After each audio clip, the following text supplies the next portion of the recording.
Hello everyone, स्वागत है आप सभी का बिहार जीविका की रीजनिंग की क्लास में। और आज की हमारी छठी क्लास है। आज हम एक नया चैप्टर स्टार्ट करने वाले हैं। आपने देखा था कि 5 क्लासेस जो हुई हैं वो सिमेंटिक एनालॉजी पे ऑलरेडी हो गई हैं। आज जो हम पढ़ने वाले हैं, आज से जो 4-5 क्लासेस चलेंगी वो होगी सिम्बॉलिक या नंबर एनालॉजी पे। ठीक है, सिम्बॉलिक और नंबर एनालॉजी ये क्या होता है, मैं इसको बहुत अच्छे से डिटेल में सारी चीज़ों को देखेंगे। ठीक है, थियोरी की क्लास है, इसमें प्लस 10 क्वेश्चन भी मैंने ऐड किया हुआ है।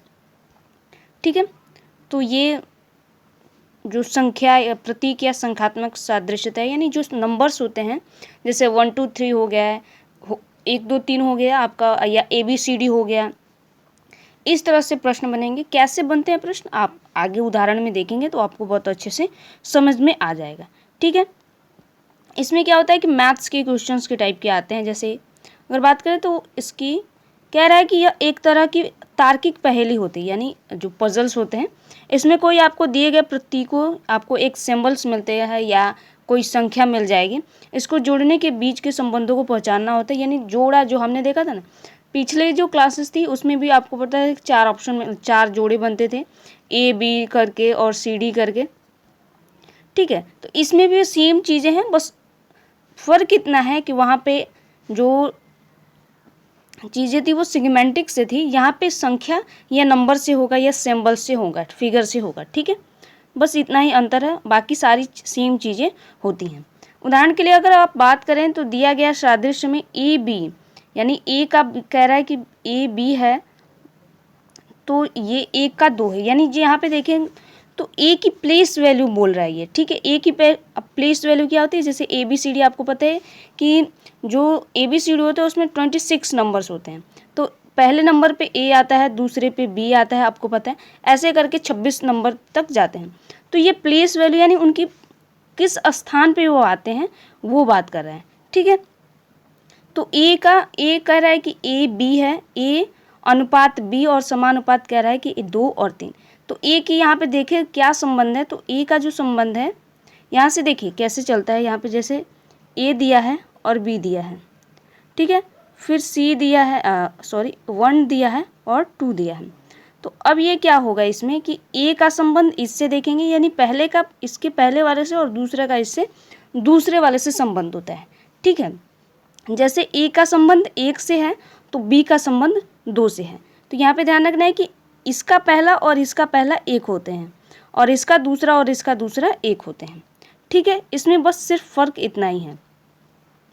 तो यहाँ से जो संबंध बता रहा है B जो है A के बाद आ रहा है, यानी आपको पता है कि 1 के बाद क्या आएगा, 2 आता है, 3 आता है, 4 आता है, वैसे ही A के बाद B C D बाकी संख्याएँ आती हैं। ठीक है, तो वही है। अब दूसरे अगर इसमें बात करें तो जैसे C का D दिया है, C और D दिया है, और यहाँ पे पूछ रहा है कि 3 के बाद कौन सी संख्या आएगी। तो ऑब्वियस सी बात है कि ये प्लेस वैल्यू बता रहा है, यानी C की जो प्लेस वैल्यू, यानी C जो है तीसरे स्थान पे आता है अल्फ़ाबेटिकल नंबर्स में, यानी ABCD में तीसरे स्थान पे आता है। तो वही D किस स्थान पे आएगा, तो आपको पता है D जो होता है वो चौथे स्थान पे आता है।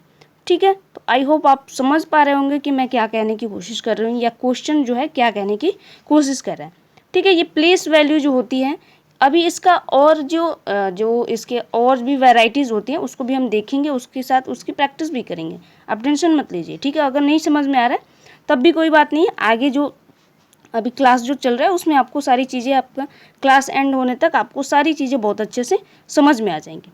ठीक है, तो यहाँ पर 3 जो है C की प्लेस वैल्यू है, तो D की प्लेस वैल्यू क्या आएगी, तो 4 इसकी प्लेस वैल्यू होगी। तो कुछ इस तरह के इसमें प्रश्न बनते हैं।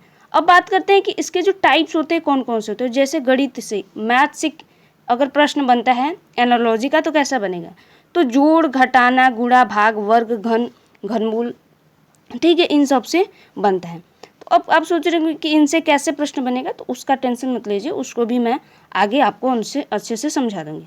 इसके साथ ही साथ जो अनुक्रमिक संख्याएं होती हैं उनसे भी बनता है, जैसे भाज्य संख्या हो गई, अभाज्य संख्या हो गई, विषम संख्याएं, सम संख्याएं क्या हो गया, वर्णमाला क्या होगा, इनसे भी प्रश्न बनते हैं। अगर आपको सम, विषम, इन सारी चीज़ों में अगर ये सारी चीज़ें आपको अगर समझ में नहीं आती हैं तो आप कमेंट में बता दीजिएगा, मैं इस पर जो अगली क्लास है उसमें मैं आपको डिटेल में इसको, पहले स्टार्टिंग में डिटेल में इसको आपको समझा दूंगी, फिर अगली क्लास जो होगी वो स्टार्ट करेंगे। ठीक है, जैसे सम संख्याएं क्या होगी, विषम संख्याएं क्या होती हैं कि वैसी संख्याएं जो स्वयं या एक के अलावा भाग नहीं होती हैं। ठीक है, अभाज्य संख्याएं भी वैसी होती हैं। ठीक है, तो हल्का हल्का डिफरेंस है, मैं इसको अगली क्लास में आपको अगर चाहेंगे तो मैं इसको समझा दूँगी। फिलहाल जो हम जिस पे फोकस कर रहे हैं उसको कर लेते हैं, क्योंकि अगर मैंने यहीं पे इस चीज़ को समझाया ना तो आप दोनों में कंफ्यूज हो जाएंगे और जो क्लास का पर्पज़ है वो ख़त्म हो जाएगा। ठीक है, तो मुझे आपको कंफ्यूज नहीं करना है, पहले तो इसी चीज़ को समझाना है, फिर अगली क्लास में मैं आपको ये भाज्य अभाज्य संख्याएं क्या होती है, विषम संख्याएं, सम संख्याएं, ठीक है, प्राकृतिक संख्या, ये सारी चीज़ें मैं आपको अच्छे से बता दूंगी। ठीक है, अगली क्लास में। तो इससे भी आता है, वैसे स्थितीय संबंध से भी आता है, जैसे जो उसकी प्लेस वैल्यू है, जैसे हमने ऊपर देखा ए की प्लेस वैल्यू क्या होती है, यानी उसका स्थान संख्या क्या है, तो एक है, एक आता है, बी का 2 आता है, सी का 3 आता है, एच का 8 आता है, आई का 9 आता है। ठीक है, एम का 13 होता है, एन का 14 होता है, तो ऐसे ही होता है, टी का 20 होता है। ठीक है, जो प्लेस वैल्यू होती है, आप क्या करना है, आपको यहाँ पे मैं बता दूं कि आप ना कम से कम एक ए से जेड तक प्लेस वैल्यू याद कर लीजिएगा कि कौन से स्थान पे कौन सा आता है। हालांकि मैं अगली क्लास में आपको इसको जो एक ट्रिक के माध्यम से बताऊंगी कि आप कैसे इसको याद भी कर सकते हैं, लेकिन फ़िलहाल में आपको क्या करना है कि अभी आपके अपने स्तर पे भी इसको क्या करना है कि याद करने की कोशिश करनी है। हालांकि मैं याद कराने की कोशिश जो है अगली क्लास में कोशिश करूँगी कि आपको उसी क्लास में प्लेस वैल्यू जो है ए से लेकर जेड तक याद हो जाए। उसके साथ ही साथ इसका अपोजिट नंबर भी आपको याद करना होता है इसमें। ठीक है, ए बी सी डी का जो अपोजिट नंबर होता है, जैसे ए का जेड हो गया, एम का एन होता है, एच का एस होता है, ठीक है, एल का ओ होता है या ओ का एल का है, तो ये अपोजिट होते हैं। तो इनको भी याद रखना है, क्योंकि इनसे ही प्रश्न बनते हैं। अपोजिट वर्ड पूछ लेगा या अपोजिट नंबर पूछ लेगा, ये हमें समझना पड़ता है क्वेश्चंस में कि क्या पूछ रहा है। ठीक है, उसके बाद कह रहा है कि जो तार्किक संबंध, हालांकि मैं उसको भी आपको ट्रिक के माध्यम से याद करा दूंगी क्लास में ही। आप क्या करिएगा, कॉपी में लेकर जैसे जैसे मैं बोलूँगी आप उसको नोट कर लीजिएगा और 1-2 बार रिवाइज करिएगा, तो आपको वो भी याद हो जाएगा। ठीक है, कह रहा है कि तार्किक संबंध जैसे श्रेणियों में विलोम, पर्यायवाची या किसी पूरे हिस्से का एक भाग। ठीक है, जैसे कल की क्लास में हमने देखा था कि विलोम वगैरह, विपरीत शब्द वगैरह या जैसे भी हो, वो सारी चीज़ें आती हैं। ठीक है, तो इन्हीं से प्रश्न बनते हैं। इसमें एनालॉगी में ये नंबर जो है, या सिंबॉलिक एनालॉगी होती है इसमें। ठीक है, अब बात करते हैं कि मैथ से कैसे प्रश्न बनते हैं। जैसे यहाँ पर मैंने लिया है मैथमेटिकल रिलेशनशिप कैसा होता है इसका। ठीक है, जैसे यहाँ पे आपको दिया हुआ है, समझाने के लिए है, एग्जाम्पल के लिए है, मैं आपको बता रही हूँ कैसे। जैसे मान लीजिए यहाँ पे 4 दिया हुआ है, यहाँ पे 16 दिया हुआ है, यहाँ पे 5 दिया हुआ है, तो पूछ रहा है कि अगली संख्या क्या होगी। तो अगर आप देखें, ठीक है, अगर आप देखिए मैथमेटिकल्स के लिए, तो यहाँ पे एक और चीज़ मैं बता देती हूँ आपको। मैथमेटिकल में कम से कम आपको 25 तक के वर्ग याद कर लीजिएगा। 25 तक के वर्ग क्या होते हैं आपके टिप्स पे होना चाहिए, अगर आपको 25 तक के वर्ग, और कम से कम 10 तक के जो है घनमूल आपको याद हो गए, क्यूब आपको याद होना चाहिए। इससे क्या होता है ना कि आप तुरंत जो होगा विदिन अ सेकेंड आप इस क्वेश्चन को हल कर देंगे, यानी सॉल्व करेंगे। तो 1 से 25 तक वर्ग आपको याद कर लेना है। आप वर्ग लिखिए और धीरे धीरे करके उसको याद करिए। ठीक है, आपको याद कर लेना है। एग्जामिनेशन हॉल में जाने से पहले आपको ये सारी चीज़ें जो जो अभी इस क्लास में मैंने बताई वो याद होना चाहिए, क्योंकि इसी से प्रश्न क्या होते हैं, बनते हैं, और आप बहुत ही कम समय में 30 सेकेंड के अंदर ही आप इस क्वेश्चन को कर सकते हैं। ठीक है, अगर आपने ये सारी चीज़ें याद कर ली, प्रैक्टिस कर लिया, तो बहुत ही आसान हो जाएगा। ठीक है, तो कह रहा है कि 4 का संबंध 16 से है, तो 5 का संबंध किससे होगा। ठीक है, तो यहाँ पे अगर आप देखें तो 4 की जो है, 4 का जो वर्ग होता है, 4 का वर्ग होता है 16। जब आप 4 का वर्ग निकालेंगे तो वो होता है 16, यानी 4 गुना 4 जब आप करते हैं, 4 गुना 4, सॉरी ये टच नहीं हो रहा है अच्छे से, जब आप 4 गुना 4 करेंगे तो कितना होता है, 16 होता है। 4 चौका 16। ठीक है, तो वही अगली संख्या अगर बात करें तो क्या होगा, तो ये 5 दिया है, तो उसकी अगली संख्या से उसी से गुना करेंगे, यानी ये 5 का वर्ग हो गया, यानी 25 इसका राइट जवाब होगा। ठीक है, 25। ये थोड़ा सा टच नहीं कर रहा है, कोई बात नहीं। ठीक है, तो आप समझ गए हैं कि कैसा है। जैसे 4 का जो संबंध है, अगर 4 का 16 दे रहा है तो 5 का क्या होगा। ठीक है, 4 का जो वर्ग होता है वो 16 होता है, तो 5 का इसका वर्ग 25 इसका राइट जवाब होगा। अब सोच रहे होंगे कि यहाँ पे उत्तर क्यों नहीं है, तो उत्तर इसलिए नहीं है क्योंकि ये उदाहरण के रूप में अभी लिया है। आगे जब हम प्रैक्टिस इसकी करेंगे, 10 क्वेश्चंस मैंने ऑलरेडी इसमें लगाया हुआ है, तो उससे आप समझ जाएंगे, उसमें आपको ऑप्शन भी मिलेगा। तो यहाँ पे ध्यान रखना है कैसे इसमें देखा हमने, कैसे पहचाना है, क्योंकि ये 16 दिया है जो 4 का वर्ग होता है, तो अगली संख्या ऑब्वियस सी बात है कि 5 का वर्ग ही होगा। ठीक है, तो आई होप आप समझ गए होंगे कि कैसे प्रश्न मैथमेटिकल्स में बन रहे हैं। सॉरी, यहाँ पे अगला प्रश्न है, दूसरा प्रश्न आपको दे रहा है कि 10 का संबंध 5 से है तो 8 का संबंध किससे होगा। ठीक है, 10 का संबंध 5 से है तो 8 का संबंध यानी इसकी संख्या क्या होगी। इन दोनों में क्या होता है कि ये और ये दोनों एक ही से मिलकर निकले होते हैं। ठीक है, तो तभी इन दोनों का रिलेशनशिप बनता है। अगली जोड़ी कैसी बनेगी, पहली जोड़ी कैसी बनी है वैसे ही तो दूसरी जोड़ी बनाते हैं। ठीक है, तो अगर आप देखें तो 10 में अगर आपने 2 से भाग दिया, 10 में अगर आपने 2 से भाग दिया तो कितना होता है, 5 होता है। ठीक है, तो वही सेम चीज़ अगर क्या करेंगे कि 8 में अगर हम 8 में अगर 2 से भाग किया तो क्या आएगा, 4 आएगा। ठीक है, तो अगली जो संख्या होगी इसमें, अगली जो संख्या होगी वो क्या होगी, 4 इसकी अगली संख्या होगी। इसको हमने कैसे निकाला, मैथमेटिकल रीजन से निकाला। जैसे हमने ऊपर देखा हुआ था कि गुना, भाग, वर्ग, जोड़, घटाव करके कैसे भी करके इसका 4-5 तरीकों से निकाला जाता है। बेसिकली ये क्या होता है, 4 तरीकों से निकल जाते हैं। एक तो पहले तो जोड़ से, घटाव से या गुना से, और फिर जो भाग यानी क्या है कि भाग से, वर्गमूल से और घनमूल से, इन्हीं से ये प्रश्न निकलते हैं। तो हमने 5 कैसे निकाला, तो 5 हमने देखा कि अगर 10 में 2 से भाग करेंगे तो 5 आ जाएगा। तो वैसे ही 8 में अगर हम 2 से भाग करेंगे तो क्या होगा, 4 आ जाएगा। ठीक है, तो आप ये मैथ्स के टाइप हैं, जैसे भाग, गुना वगैरह हो गए, इनके माध्यम से वर्ग, घनमूल।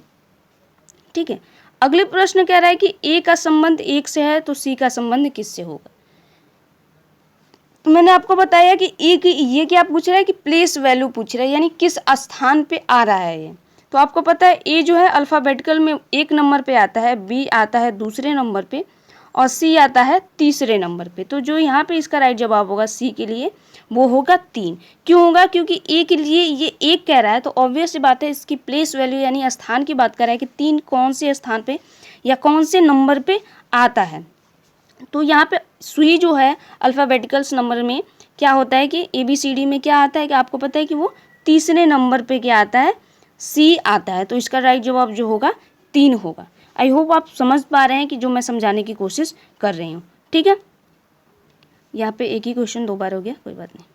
अगला बात कर रहे हैं, यहाँ पे देखिए इस प्रश्न को, देखिए आप समझ में जाएंगे आप क्या है। कह रहे हैं कि ए का संबंध AZ दिया है, BY दिया है, तो CX है, तो अगला संख्या क्या होगी या अगली संख्या क्या होगी। अब क्या होता है इन प्रश्नों में, पहले हम एक पैटर्न देखते हैं कि क्या पैटर्न चल रहा है। जैसे ए का चल रहा है B से, ए के बाद बी आता है, आपको पता है, तो ए का बी आ रहा है तो सी आ रहा है, तो अगली संख्या क्या होगी। ठीक है, अगली संख्या आपको पता है कि डी होगी। अगली संख्या क्या होगी, डी अगली संख्या, क्योंकि यहाँ पे पहले नंबर पे ए दे रहा है, फिर बी दे रहा है, यानी एक के बाद एक संख्या के बाद दूसरी संख्या, दूसरी संख्या के बाद तीसरी संख्या, तीसरी संख्या के बाद चौथी संख्या। वहीं इसमें देखें तो जेड में से 1 घटाएंगे तो वाई आता है, जेड 26 पे आता है, वाई 25 पे आता है, और आपको पता है एक्स 24 पे आता है। तो अब 23वें नंबर पे कौन सी संख्या आएगी, यानी एक्स से पहले कौन सी संख्या आती है। ठीक है, अब बताना है आपको कि एक्स से पहले कौन सी संख्या आती है। तो एक तो डी है, तो डब्लू आएगी, डब्लू के बाद क्या आता है, एक्स आता है, यानी WXYZ। ठीक है, वहीं ABCD से देखें तो ABC और D आपने देख लिया। एक तो पहले की सीरीज में चल रही है, एक सीधी सीरीज चल रही है, एक उल्टी चल रही है। ठीक है, एक सीधी चल रही है, एक उल्टी चल रही है, ऐसा भी बोल सकते हैं। या इन दोनों का क्या है, ये क्या है, इनकी अपोजिट नंबर्स है। ये ए का जेड होता है, बी का वाई होता है बाय, सी का एक्स होता है 6 PM, और डी का DW दूध वाला। ठीक है, इसको बोलते हैं, याद करने की ट्रिक है, जैसे मैंने आपको बताया कि अपोजिट नंबर्स में आपको याद करा दूंगी इसका। तो DW का होता है दूध वाला। ठीक है, तो यहाँ पे आप समझ गए हैं कि कैसे प्रश्न बन रहे हैं। जैसे ए का जेड, एक तो अपोजिट नंबर भी आप समझ सकते हैं। दूसरा आपने समझा कि इसमें ABCD पहली संख्या लगातार चल रही है और दूसरी संख्या जो है घट रही है, यानी इसमें ए में एक अगली संख्या आ रही है बी, बी में अगली संख्या सी, तो सी के बाद अगली संख्या आएगी तो डी आएगी। ठीक है, तो वैसे ही जेड में क्या हो रहा है कि घट रहा है, यानी 26 से 25, 25 से 24, 24 से 23 और 23 पे जो आता है वो होता है डब्लू।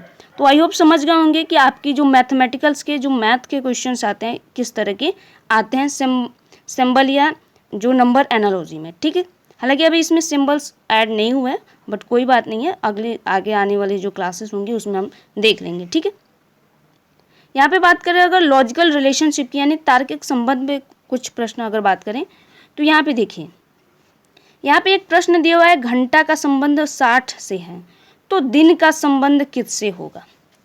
ठीक है, घंटा आपको पता है कि एक घंटा में क्या होता है 60 मिनट होता है, एक घंटा में 60 मिनट होता है, तो एक दिन में कितना मिनट नहीं देखना है आपको, क्योंकि यहाँ पे मिनट नहीं पूछेगा, इसमें पूछेगा कि एक दिन में जो दिन में कितने घंटे होते हैं।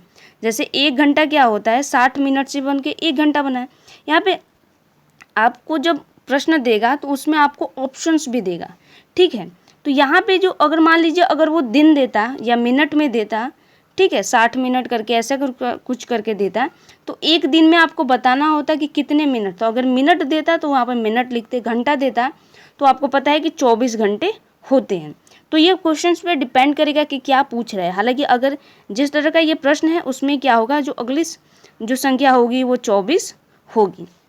क्यों होगी, क्योंकि यहाँ पे घंटा में पूछ रहा है तो 60 मिनट होता है, तो एक दिन में कितने घंटे होते हैं, ना कि मिनट बताना है।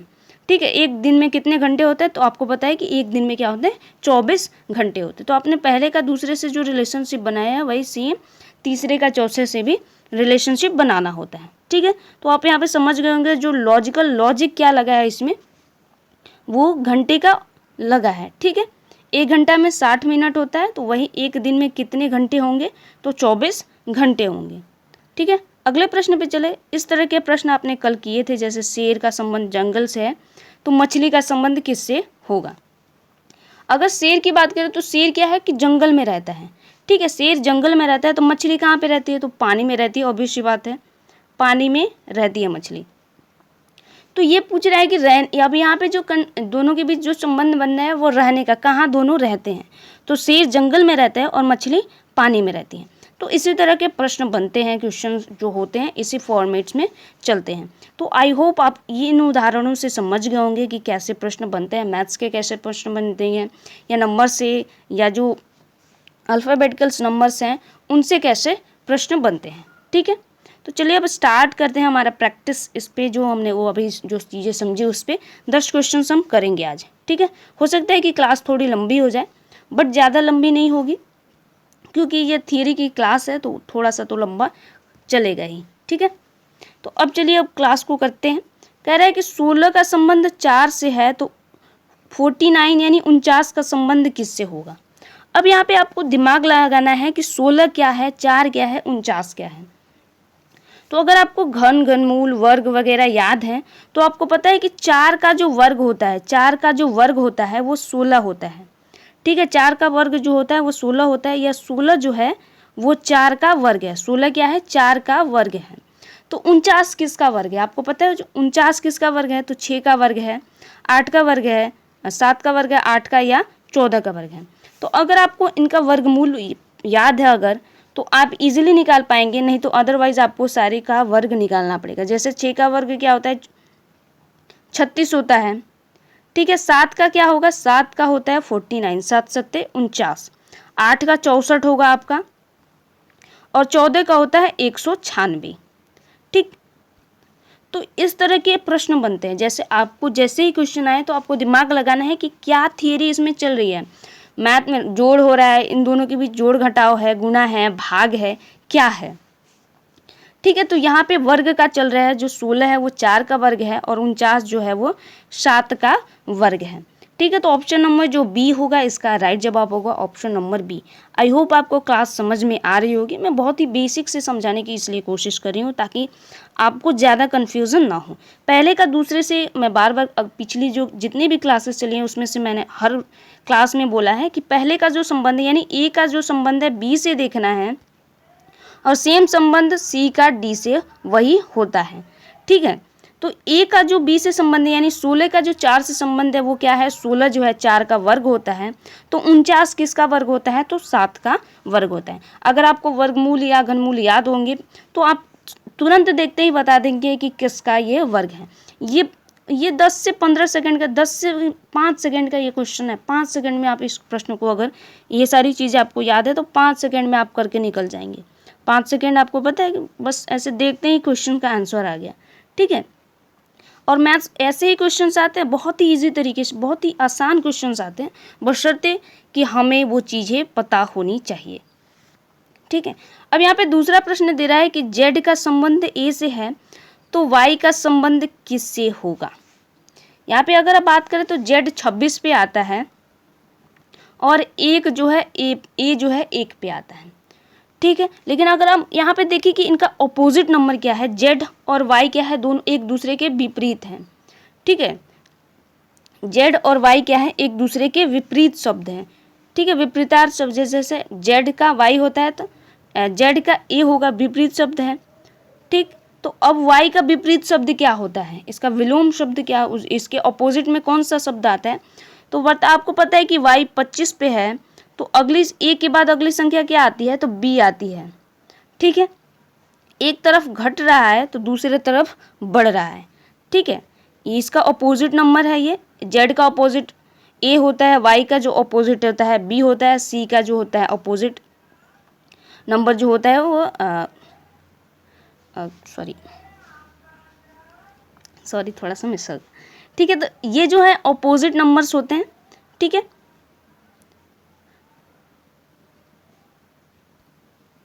तो यहाँ पे ध्यान रखना है कि ये क्या है, एक दूसरे के ऑपोजिट नंबर्स हैं, ठीक है। ऑपोजिट में क्या है, जेड का ऑपोजिट होता है ए और वाई का जो ऑपोजिट होगा ऑप्शन नंबर जो बी होगा, इसका राइट जवाब होगा। ऑप्शन जो सी है बी इसका राइट जवाब होगा, ठीक है। तो यहाँ पे ध्यान रखना है कि ऑपोजिट नंबर्स क्या होते हैं, मैंने आपको बताया कि कल की क्लास में आपको लिखवा दूंगी कि इसका ऑपोजिट नंबर्स आप कैसे याद कर सकते हैं, ठीक है।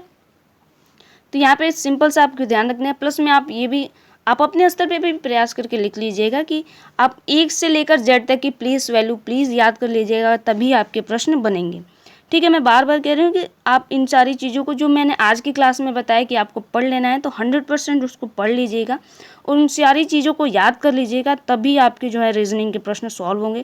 क्योंकि ये प्रश्न जो है बहुत आसान होते हैं। अगर आपने इनमें से भी ये भी प्रश्न आपके नहीं बने तो सोचने वाली बात हो जाएगी कि क्या आपसे बनेगा फिर, ठीक है।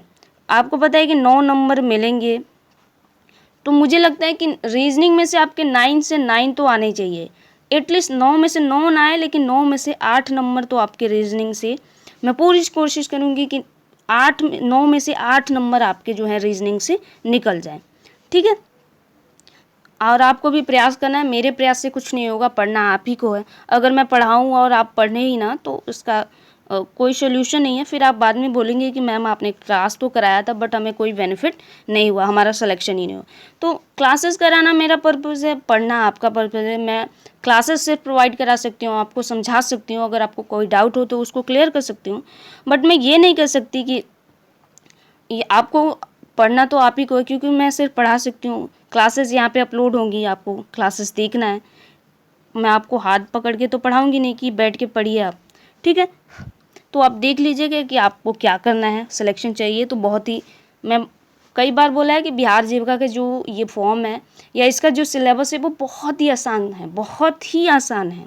आपने अगर अदर एग्ज़ाम्स की तैयारी की हो या कभी पेपर दिया होगा तो आप इसका जो कंपैरिजन करेंगे तो आप देखेंगे कि ये कितना आसान पेपर है या कितना आसान इसका सिलेबस है, ठीक है।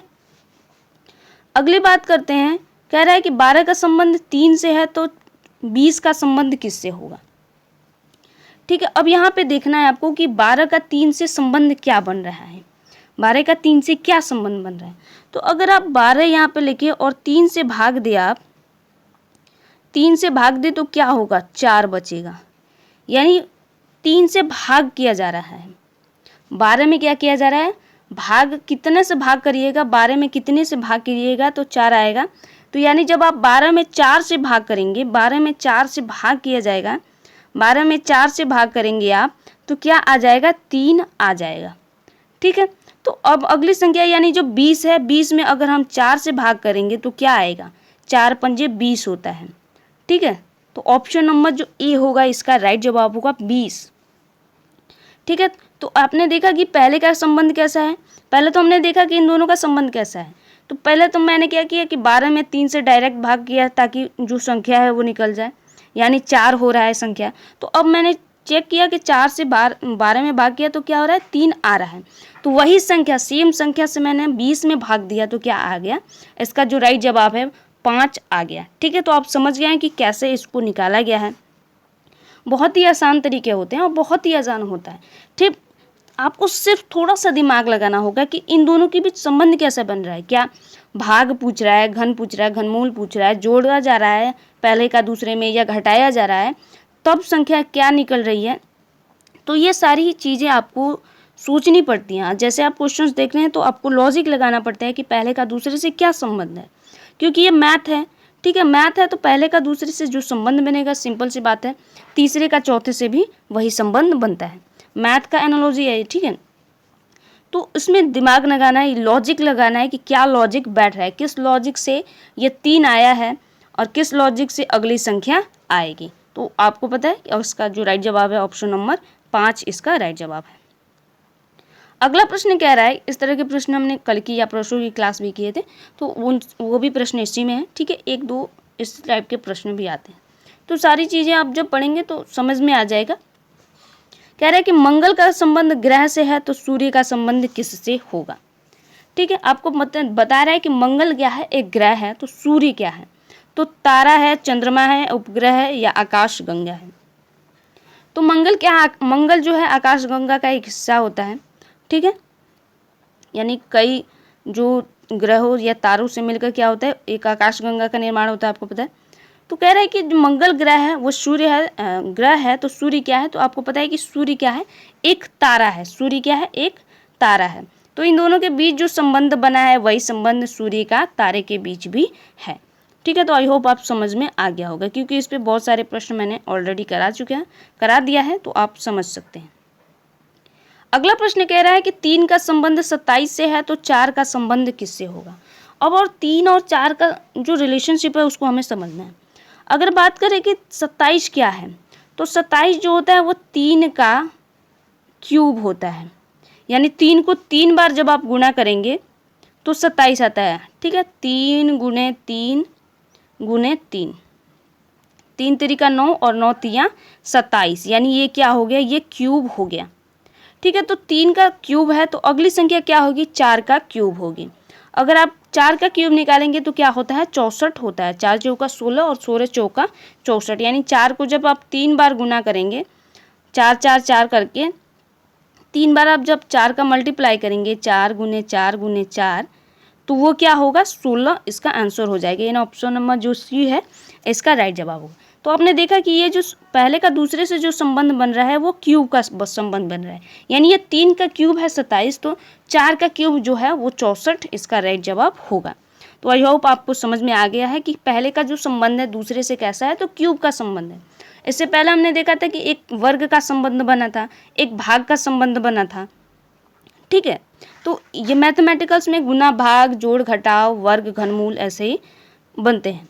तो हमको क्या करना है, पहले और दूसरे का रिलेशन देखना है कि पहले का दूसरे से क्या संबंध है और तीसरे का चौथे से क्या सेम संबंध बन रहा है, और ऑप्शन में वो उत्तर दिया है। ठीक है, तो ऐसे ही आपको करना है। बहुत ही आसान प्रश्न होते हैं, रीजनिंग के जो प्रश्न होते हैं बहुत ही ईजी होते हैं। अगला कह रहा है कि बी का संबंध 2 से है तो ई का संबंध किससे होगा। अगर यहाँ पे देखिए, अब ये क्या है, ये प्लेस वैल्यू पूछ रहा है, सीधे समझ में आ रहा है प्लेस वैल्यू। बी जो है दूसरे नंबर पे आता है तो ई जो है वो 5वें नंबर पे आता है। ठीक है, डी के बाद ई आता है, डी चौथे नंबर पे आता है और ई क्या है, 5वें नंबर पे आता है। तो जो 5 होगा यानी ऑप्शन नंबर बी होगा इसका राइट जवाब होगा। ये प्लेस वैल्यू पूछ रहा है, ABCD में प्लेस वैल्यू को मैंने बताया आपको कि प्लेस वैल्यू आपको याद करनी है। तो ये प्लेस वैल्यू पूछ रहा है, तो आपको पता है बी जो है दूसरे स्थान पे आ रहा है, तो सी कौन से स्थान पे आएगा, तो 5वें स्थान पे आएगा, और ऑप्शन नंबर जो बी है आपका राइट जवाब होगा 5। ठीक है, तो आप समझ गए होंगे कि किस तरह के प्रश्न इस पे बने हैं।